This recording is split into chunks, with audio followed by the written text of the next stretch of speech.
Tooth powder दांत कुदरत का अनमोल तोहफा है। एक्टिव टूथ पाउडर को मियारी तरीके से बनाया गया है। दांतों का कीड़ा, मुंह की बदबू, मुंह का आसानी से ना खुलना, गुटखे जर्दे खाने वाले लोगों के लिए आजमाइश शर्त है। मसूड़ों का अल्सर जैसे मर्ज के रोकथाम के लिए बहुत मुफीद पाया गया।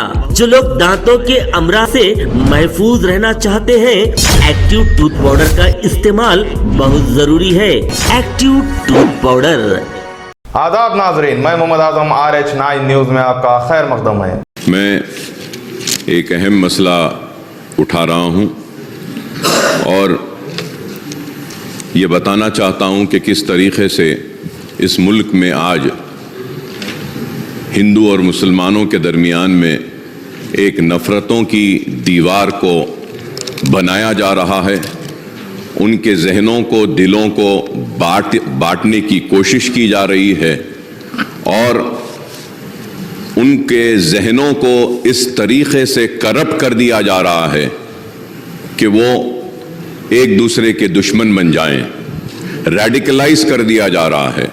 और इसी रेडिकलाइजेशन का एक जीती जागती मिसाल हमारे सामने हालिया अरसे में पेश आई। वैसे तो हम मुल्क में कई जगह पर देख रहे हैं कि किस तरीके से कभी लव जिहाद के नाम पे मुसलमानों को मारा जा रहा है, कभी घर वापसी के नाम पर। तो आज मैं आपके ज़रिए बताना यह चाहता हूँ कि 31 जुलाई 31 जुलाई को train number 12956 Jaipur Mumbai express में जो वाक़या पेश आया, और वो वाक़या ये था कि एक RPF का कांस्टेबल जिसका नाम चेतन सिंह था, उसने एक तो 4 लोगों को गोली मारकर उनकी जान ले ली, जिसमें एक उन्हीं का एक ASI ऑफिसर था, उसको गोली मार दी। और उसके बाद में 3 लोगों को, मुसलमान थे उसमें, जिनकी बड़ी बड़ी दाढ़ियां थीं, उनको गोली लगाकर कनपट्टी पर एक बोगी से दूसरे बोगी 3 बोगी आगे ले जाता है और ले जाकर उनको गोलियां मारता है। और मारने के बाद यह कहता है कि इस मुल्क में रहना है तो मोदी और योगी को वोट देना पड़ेगा। और अफसोस मोदी और योगी के साथ कहता है कि फिर ठाकरे को वोट देना है। तो मुसलमानों के साथ इतनी नफरत क्यों? और वो लोग जो आज नफरत की बुनियाद पर इख्तिदार को हासिल कर रहे हैं या फिर आने वाले कल में इख्तिदार को हासिल करना चाहते हैं, ये मुल्क को तबाही व बर्बादी की तरफ ले जा रहे हैं।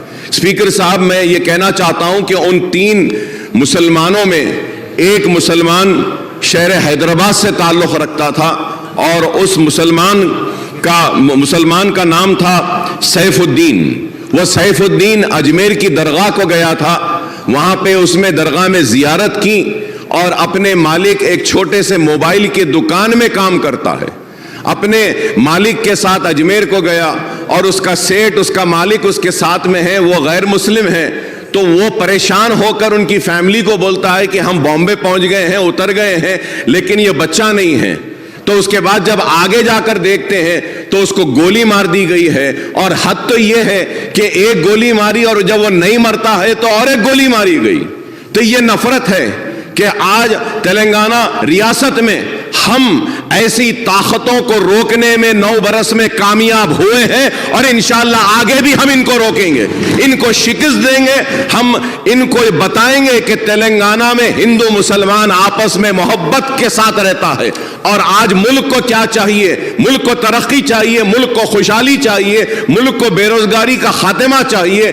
आज इसके ऊपर तवज्जो नहीं है, बस सिर्फ नफरत नफरत नफरत की बात करते हैं। तो मैं आपके जरिए हुकूमत से मैं दरख्वास्त करता हूं, रिक्वेस्ट करता हूं कि सैफुद्दीन जो बाजारघाट में रहता है, उसके 3 लड़कियां हैं। एक सबसे बड़ी लड़की 6 साल की, दूसरी लड़की 3.5 साल की और तीसरी लड़की सिर्फ 6 महीने की है। तो تو میں آپ کے ذریعے حکومت سے درخواست کروں گا کہ اس کی بیوی جو اس کی وائف انجم شاہین جو ہے, جو انٹرمیڈیٹ پاس ہے, اس کو ایک سرکاری نوکری اگر دیں گے آپ تو میں آپ کا ممنون و مشکور رہوں گا. اور اس کے ساتھ ساتھ 2 بیڈ روم کا فلیٹ اگر ملک پیٹ میں یا چندرائن گٹے میں جہاں بن رہا ہے وہاں پہ ایک 2 بیڈ روم دیں گے, اور کچھ نہ کچھ امداد اگر ریاستی حکومت کی جانب سے ان 3 معصوم بچیوں کے لیے اور اس کی بیوی کے لیے اگر دی جائے گی تو ایک اچھا میسج جائے گا, اور ہم بتائیں گے کہ یہ اس ریاست میں ہم فرقہ پرستوں کو کبھی آگے بڑھنے نہیں دیں گے, ہم ان لوگوں کو آگے بڑھنے نہیں دیں گے جو نفرت کی بنیاد پر ہندو مسلمان کو بانٹنا چاہتے ہیں. تو میں آپ کے ذریعے حکومت سے درخواست کروں گا کہ 2 بیڈ روم کا ایک فلیٹ اور ان بچیوں کو کچھ کمپنسیشن اور سرکاری نوکری دیں گے تو ہم کافی ممنون و مشکور رہیں گے آپ کے, اور اس کو ضرور مسلمان یاد رکھیں گے, اور آپ کے اس اقدام کا مسلمان ساری ریاست میں نہیں بلکہ ہندوستان میں اس اقدام کی ستائش بھی کریں گے. I stand with my friend Akbar Owaisi in expressing wholehearted condolences to that family, sir. جگہ کو آپ پیپر میں جو پڑھا تھا اکبر صاحب, بہت برا لگا. بہت ہی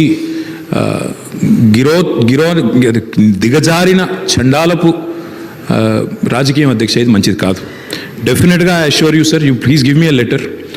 the lady who is now a widow unfortunately we will ensure that an employment is provided immediately. मैं कल ऑर्डर में दे देता हूँ 100% गवर्नमेंट में, या तो GHMC, HMDA या QQSUDA, कहीं ना कहीं बच्ची को वहाँ पे इमीडिएटली रोजगार मैं दे देता हूँ. साथ ही साथ 3 जो छोटे बच्चे हैं, मैं गवर्नमेंट की तरफ से तो फिलहाल नहीं बोल सकता क्योंकि CM साहब ने एक बार उनसे पूछना पड़ेगा, बट हमारे BRS पार्टी की तरफ से एक बच्ची के नाम पे 2-2 लाख रुपया हम डिपॉजिट करेंगे, फिक्स डिपॉजिट करेंगे.